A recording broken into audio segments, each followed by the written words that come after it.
This is an NBC News special report. Here's Kate Snow.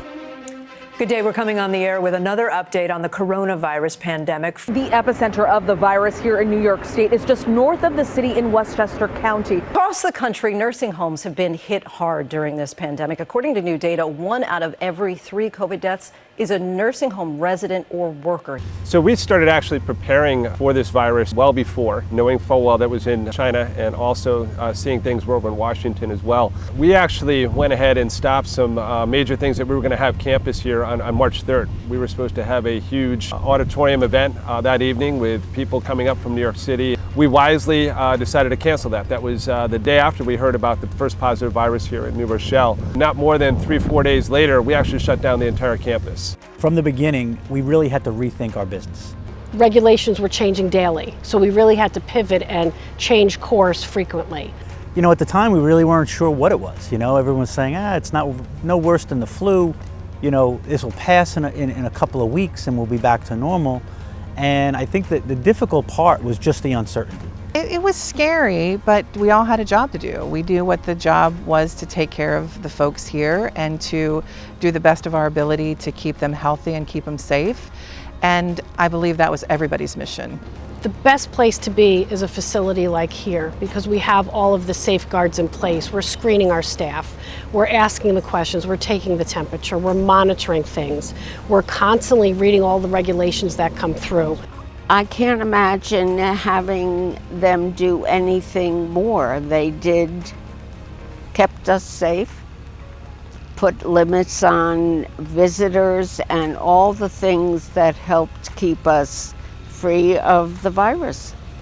We never acted in a vacuum throughout this pandemic. You know, we were always getting advice from our residents, our staff, from our peer groups, and taking advice also from families from different things that they sent in as well.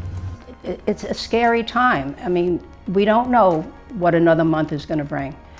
And I'm sure, and I know because Matt stays very close to what is coming down the pike, he will be, let us know in a timely manner, whether it's either by his robocalls or by in writing that he, the messages that we get, or through emails. So they're very much on top of everything, which is important. I think that, COVID-19 was going to be, it hit senior living communities nationwide.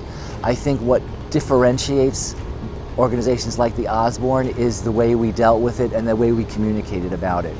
Some of the organizations that you've seen in the media have become targets because of their inability or unwillingness to be forthright and open with their residents and their families.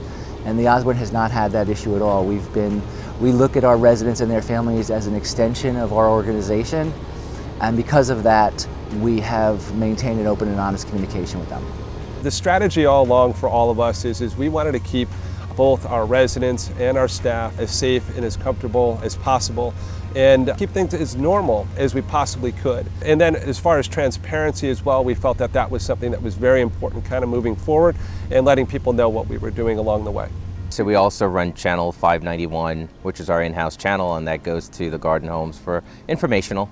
And then when COVID hit, that was pretty much our lifeline to the garden home and the apartments, et cetera, because that's where they got their information from.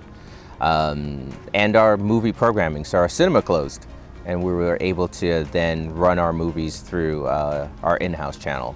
Our exercise videos are run through our in-house channel. We did trivia, we did quite a bit on that in-house channel. It wasn't designed to do that, and we adapted it for the need. There weren't people running around Chicken Little and the sky is falling, because that would have communicated to the whole residency. And that's exactly, I suspect I hadn't thought till we were speaking this way, that's probably the main thing. What they have communicated is, we'll handle this. And they have. There was extra training all the way from the state level, mandated training. So we had COVID training and, infectious disease training, obviously. But then it was training caregivers on different devices. A lot of people wanted to talk to mom and dad through FaceTime and, different types of social media. So training people on that type of devices, but also helping somebody navigate a telehealth visit with their doctor.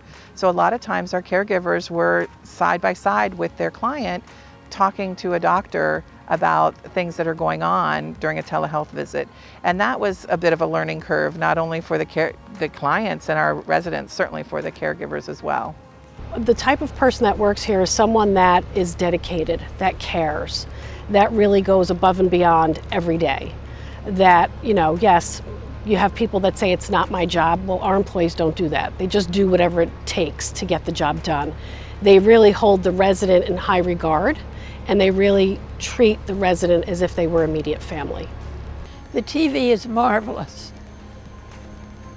because A, it tells you what's going on around here. And they have exercise classes, which I, for one, certainly need. And there are about 6 different instructors who do exercises and yoga at different times of the day, so everyone can fit it into his or her schedule. What I learned during this time, as scary as it is, especially dealing with the population that we're dealing with here, is the resiliency of the residents and the staff coming together, because the one thing we were able to do is to keep people safe here. And as long as that continues, as long as we are testing the people that work here in all the areas, we should be in very, very good shape.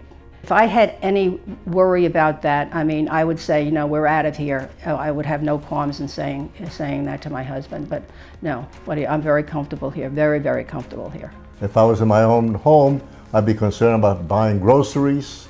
I'd be concerned about, I couldn't go, certainly could not go to a restaurant. I would have to do all the cooking, and that's a little difficult. So my wife, because being handicapped, she cannot cook, and I'm not a great cook. So the being here was incredibly easy. First of all, they have such a thing called the Wellspring Cafe, and they offer actually some groceries. So you could, if you ran out of coffee, or you ran out of skim milk, or you ran out of, you would call them up and they bring it to you. And as I mentioned before, the food, the menus and the food is there. And you're able to go walk outside, and this is a 60-acre facility, and it's beautifully landscaped. So it was, if I was back in the home that I live, which we loved, I would feel more confined than here. But watching things come alive here on this campus was really an amazing scene. I try to walk, a couple of miles a day, and just being able to wander the 60 or so acres that we have here, and waiting for the seasonal change that'll happen when all these leaves turn golden and red and yellow and whatever is going to be pretty impressive too. So, as I say, it's something that the first 6 months have couldn't have been better, and I'm sure we'll enjoy the next half and keep on going. As we went through this together, we all grew to rely on each other more and more, and I think that's from the resident level to the staff level.